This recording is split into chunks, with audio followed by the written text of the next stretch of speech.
3.01 गुने 10 के घात 23 नाइट्रोजन का द्रव्यमान ज्ञात कीजिए। नाइट्रोजन का द्रव्यमान ज्ञात करना है। तो नाइट्रोजन का दिया हुआ कणों की संख्या हमको मालूम है। नाइट्रोजन का जो है हमको कणों की संख्या, परमाणुओं की संख्या, आयनों की संख्या जो कहा जाता है वह दिया हुआ है। नाइट्रोजन का कणों की संख्या दिया हुआ है।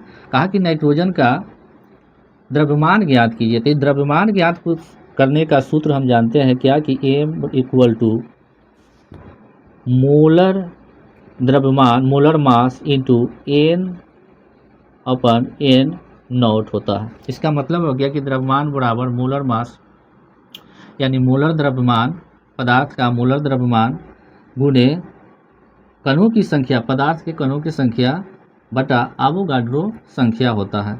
अब इसी सूत्र पर हम सजा देंगे क्या, चलिए नीचे लिखते हैं। जैसे पदार्थ, तो पदार्थ क्या है हमारा n है। n का मोलर द्रव्यमान कितना होता है, परमाणु द्रव्यमान कितना होता है, 14 होता है।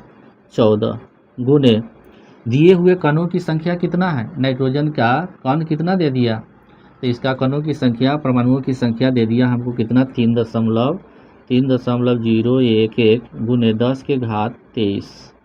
अब नीचे है n नॉट का मतलब एवोगाड्रो संख्या। एवोगाड्रो संख्या का मान कितना होता है, तो 6.022 गुने 10 के घात 23। अभी 10 के घात 23 से 10 के घात 23 कट जाएगा। अब ये 3 दूना 6, 11 दूना 22, ये 2 मरतबे कट गया 2 बार।